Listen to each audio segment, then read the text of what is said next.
Donald Trump America के 47वें राष्ट्रपति के रूप में शपथ ले चुके हैं, लेकिन शपथ लेने के तुरंत बाद 5 ऐसे डिसीजन जो इन्होंने लिए बड़े चौंकाने वाले हैं। तो कहीं ना कहीं विश्व में कुछ देश तो मातम मना रहे हैं, लेकिन कुछ देश ऐसे भी हैं जहां पर इनके बड़े बड़े पोस्टर लगे हुए हैं, कांग्रेचुलेशन ट्रंप। वो पोस्टर भी दिखाऊंगा।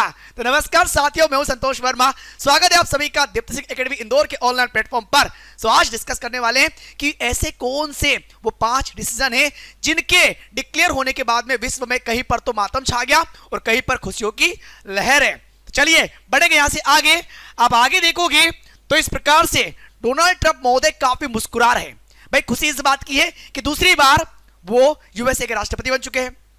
ठीक है सर, बन गए राष्ट्रपति। काफी पावरफुल कंट्री है, पूरे देश की पावर इनके हाथ में है और विश्व के कई देश डरे हुए हैं कि भाई हम पर ये बैन, वो बैन, फलाना बैन, डिमका बैन ना लगा दिया जाए। एटलीस्ट इंडिया पर एक बात अच्छी नजर आ रही इंडिया के पक्ष में कि भारत और अमेरिका यानी कि प्रधानमंत्री मोदी जी और डोनाल्ड ट्रंप, इन दोनों की जो फ्रेंडशिप है आप सभी को पता है, जग जाहिर ये बात है। और इंडिया में जिस प्रकार से परमाणु संयंत्रों पर जो बैन लगा हुआ था उसे भी हटाने की बात यहां पर क्लियर हो गई है। तो ये बड़ी खुशी की बात होती है ना। लेकिन आगे जब बढ़ोगे तो ये डोनाल्ड ट्रंप महोदय जो काफी मुस्कुरा रहे क्योंकि इन्होंने शपथ ले ली 47वें राष्ट्रपति के रूप में। और आगे आप देखोगे तो इनकी शपथ के पहले जो बाइडेन यूएसए के राष्ट्रपति हुआ करते थे, भाई इन्होंने कई फाइलों पर सिग्नेचर किए कि ये योजना, वो योजना, ये एक्टिविटी, वो एक्टिविटी, ताकि यूएसए की जनता के मन में ये बात क्लियर हो जाए कि भाई आपका भला करके जा रहा हूं। लेकिन क्या जनता के भले में ऐसा तो नहीं कि यूएसए के अंतर्गत सरकारी खजाने पर प्रभाव पड़ेगा। तो इन्होंने क्या किया, सबसे पहले आगे अगर आप देखोगे अगली स्लाइड में तो top 5 decision of Donald Trump. Top 5 decision कौन कौन से डिसीजन इन्होंने लिए। तो इन्होंने पहला डिसीजन तो लिया कि इन्होंने जितनी फाइलें खास करके साइन की थी उन फाइलों में से वो फाइलें बाहर निकाली जिनसे यूएसए को नुकसान हो रहा था, ऐसा इनको लगता है, ऐसा इनकी सरकार को लगता है। तो वो फाइलें इन्होंने रिजेक्ट कर दी। ठीक है सर, आगे बढ़ेंगे तो एक डिसीजन के बाद दूसरे डिसीजन में जब जाओगे तो इन्होंने all Muslim ban in America. अरे बाप रे, कितनी बड़ी बात हो गई।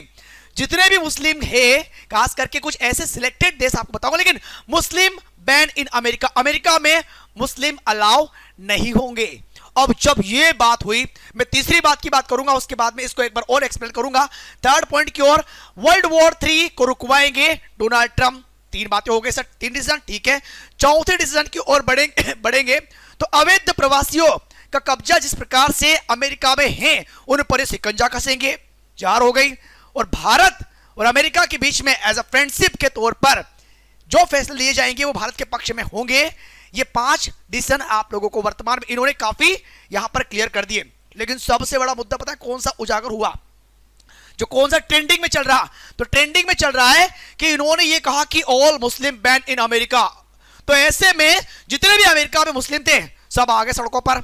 No Muslim ban, America for all, no Muslim ban, no Muslim ban, no ban. और यहां पर देखोगे अमेरिका इज फॉर एवरीवन, सब आगे भाई सड़कों पर। अब क्या करना सर, एक्चुअली अब यहां पर तो आप लोगों को समझ में आ रहा है, लेकिन यही बात चली गई कहां पर, पाकिस्तान। यही बात चली गई उन मुस्लिम देशों में कि वही मुस्लिमों को बैन कर दिया अमेरिका ने। ऐसा क्यों, बहुत बड़ा रीजन है। मैं रीजन पे आने वाला हूं, बहुत जल्दी मैं रीजन पे आने वाला हूं। लेकिन एक जगह अगर आप देखोगे ना तो यहां पर कई मुस्लिम देश मातम में डूबे हुए। हमारा पड़ोसी देश पाकिस्तान, मुस्लिम बैन। भाई इनके ग्रुप के कई मेंबर छोटे छोटे ग्रुप बना के इंग्लैंड में रेप जैसे कांड कर रहे हैं, वहां पर भी इनका नाम अच्छा खासा उछल रहा है। तो भाई साहब अगर ऐसी एक्टिविटी आप करते रहोगे, इन्होंने क्लियरली कहा कट्टरपंथियों की अमेरिका में कोई जगह नहीं है, अगर वो नहीं भी आएंगे ना तो भी चलेगा, कोई जरूरत ही नहीं आने के लिए। सर कट्टरपंथी क्यों कहा, इसके पीछे रीजन क्या है। तो जितने भी मुस्लिम देश है उनमें तो मातम छा गया, लेकिन अगर आप आगे देखोगे ना तो यहां पर एक देश ऐसा भी नजर आएगा, इजराइल, जो कि खुशियां मना रहा है। इजराइल में जगह जगह इस प्रकार के पोस्टर आपको देखने को मिलेंगे, बैनर लगे हुए हैं और लिखा हुआ है congratulation Trump, make Israel great. Israel को ग्रेट बनाने के लिए आपका बहुत बहुत धन्यवाद। क्या बात है, ऐसा क्यों, ऐसा इसलिए कि इजराइल में सिर्फ यही पोस्टर नहीं, आगे भी आप देखोगे ना, Trump make Israel great again. Okay, अब समझ में आएगा आपको।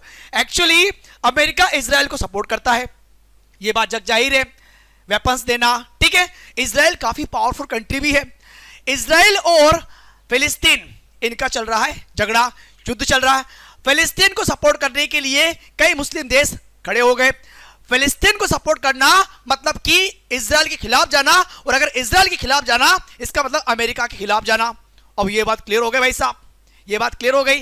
एटलीस्ट उन मुस्लिम देश ही नहीं बल्कि हमारे इंडिया में ओवैसी महोदय ने, आपको याद होगा, संसद में एक बयान दिया था कि जय भारत जय फिलिस्तीन, ऐसा सुना था आप लोगों ने वहां पर भी।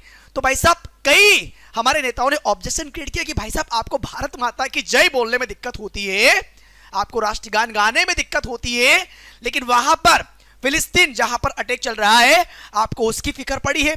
और यही होता है कट्टरपंथी, यही होता है कट्टरपंथी। और इसीलिए उन्होंने क्लियर कहा कि जो भी कट्टरपंथी है, जो इस प्रकार से कट्टरपंथी होकर के किसी एक का समर्थन करते हैं, तो ऐसे लोगों का कोई काम नहीं है, कोई आने की जरूरत नहीं है, ऑल मुस्लिम बैन। लो कर लो बात। अब इसी बात को लेकर के ये हंगामा आप लोगों को अमेरिका में देखने को मिल ही रहा है। एटलीस्ट यहां तक कि विश्व स्तर पर भी जिस प्रकार से इन लोगों की जो इमेज गई है, खास करके वो किस प्रकार की इमेज, ये तो खैर आप लोग जानते भी हो। एनीवे, फिलहाल अगर आप देखोगे तो ये एक्टिविटी आपको नजर आ रही अमेरिका में। लेकिन मैं ये फिर भी यही कहूंगा कि देखो सिंपल सी बात है, कुछ लोगों के समूह में अगर आप हर किसी व्यक्ति को उसी कैटेगरी में रखोगे या फिर उसी श्रेणी में रख करके देखने का प्रयास करोगे तो ये सही भी नहीं है। इसमें कई मासूम आपको ऐसे भी देखने को मिलेंगे जो वास्तविकता में नेचर वाइज बहुत अच्छे होते हैं, तो उनको भी अगर मद्देनजर रखते हुए कुछ डिसीजन लिया जाए तो आई थिंक काफी बेटर होगा। लेकिन फिर भी आप इस प्रकार के फैसले से कितना सहमत हैं, आपकी राय यहां पर क्या होनी चाहिए, यह कमेंट सेक्शन में लिखने का प्रयास जरूर करिएगा। और इस डिसीजन से जिस प्रकार से ये लोग सड़कों पर आए हैं, तो क्या अमेरिका अपने फैसले में कुछ परिवर्तन करने का प्रयास करेगा या नहीं करेगा, लेकिन जो भी रिजल्ट आएगा वो इसी प्रकार से आप लोगों तक पहुंचाया जाएगा। तो वेट करिएगा उस नई अपडेट की जानकारी का, ठीक है ना। उस जानकारी के लिए दीप्ति सिंह एकेडमी के इस चैनल को सब्सक्राइब करना मत भूलना, ताकि आने वाले वीडियो के नोटिफिकेशन आप लोगों तक इसी प्रकार पहुंचते रहे। तो मिलते हैं हम लोग अगले वीडियो में। सो अभी के लिए बहुत बहुत धन्यवाद, थैंक यू, जय हिंद, जय भारत।